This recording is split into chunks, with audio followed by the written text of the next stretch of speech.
Whether you're dreaming of luscious greens growing in the dead of winter, or perhaps the magic of indoor gardening, today I'm going to share with you what I'm sowing, growing, and even experimenting with. It's all about nurturing those baby vegetables, getting them as healthy as they can be so that they're ready to take their next big step. Stick around towards the end because I'm going to also share with you a hack that absolutely changed my sowing and germination game. If this is your first time here on My Clever Garden, welcome.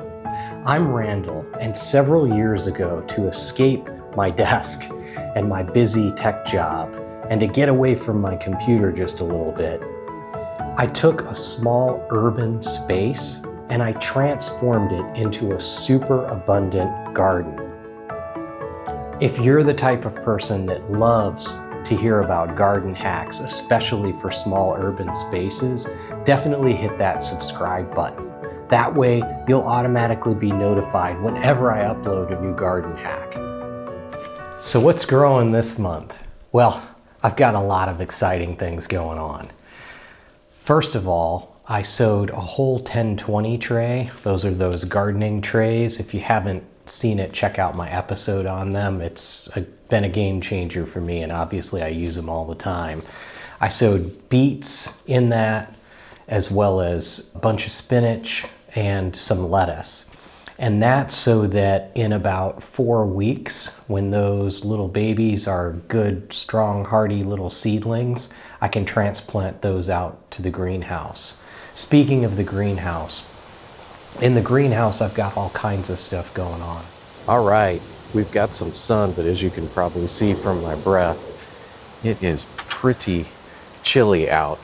But that is not the case in this greenhouse. I wanted to include in this December episode definitely an update of the greenhouse.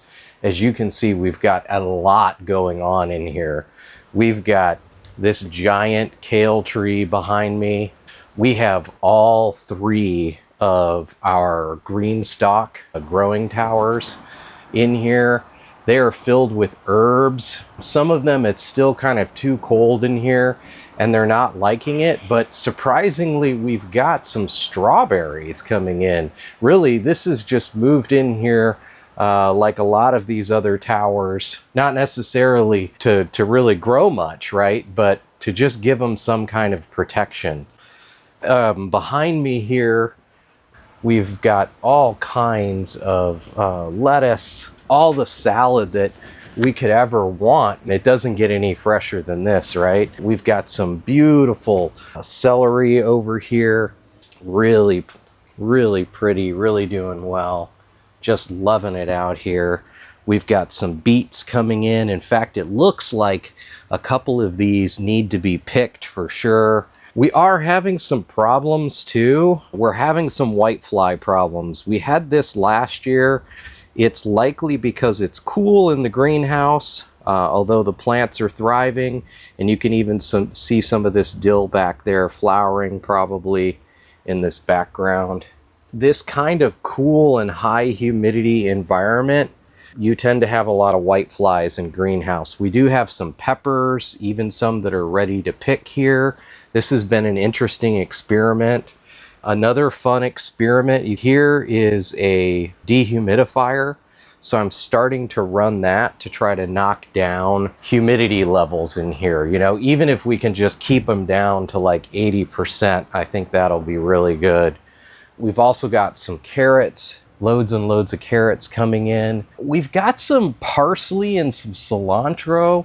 It's just kind of loping along. I think it's just cold. Might have gotten them in a little bit too late. These are our pepper experiments. So the idea here is that it's still cool, but probably warm enough for peppers like bell peppers. So theoretically, I thought maybe this would work out. I don't know if it will. We do have a bell pepper plant over here that you can see here. And the other really cool experiment that you'll see here is a tomato plant, and it's actually doing quite well. it's even flowering. So that's my portion of my update for the greenhouse. Oh my gosh, I can't believe I forgot. I forgot these little babies. So these, if you haven't seen it, check out my video on growing citrus. These are my little babies from the citrus video. So they seem to be doing really well. Looks like they are reaching for light, but good colorization. Oh, and yeah, we even have an eggplant. It is starting to flower, believe it or not. We'll see if it produces anything. That's the greenhouse update.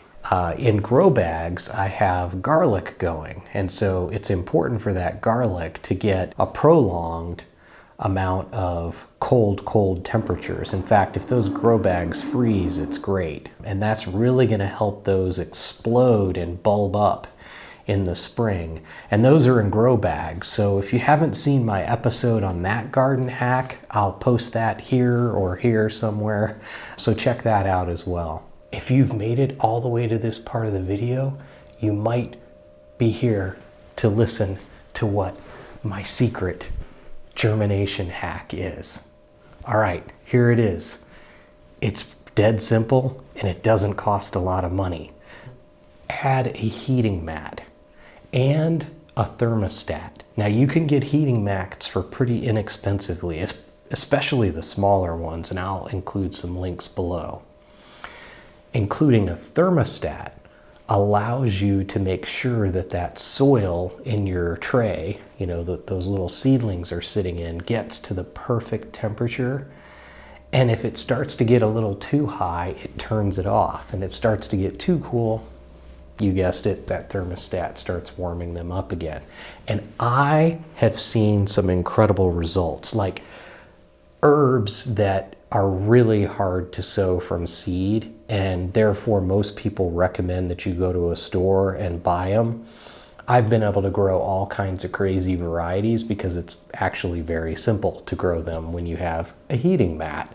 So that's the gardening trick. Let me know down in the comments if you try this one out or if you're already using it. I'd love to learn something from you. I also would like to share something that I'm going to be sowing in the very near future, possibly as soon as December. And because this is part of another really important hack that I'd love to share with you in a future episode. So definitely subscribe if you haven't, so that you get free updates when that episode drops. I'm looking forward to that one as well. But basically what I do in order to get an amazing onion harvest is I actually sow onions from seed, which also allows you to get lots and lots and lots of varieties that might not be available if you grow onions from what they call sets, which is very traditional. So it's like those little baby onion plants that a lot of people will buy.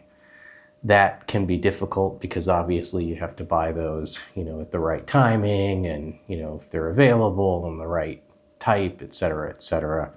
I love to grow onions from seed, and I grow them indoors for several months so that they get really hardy, and then I plant them out, and I utilize the hack that is my secret to germination, which is I use a simple heat mat that's hooked up to a very simple thermostat so that I can dial in the soil temperature, and onions that usually take, you know, 7 to 14 days to germinate will typically germinate in about 5 to 7 days, and their germination rate is really good. So that's a huge hack. So look for that episode because I get big, bountiful onion harvests every year because I plant them this way from seed. So I can't wait to share that with you.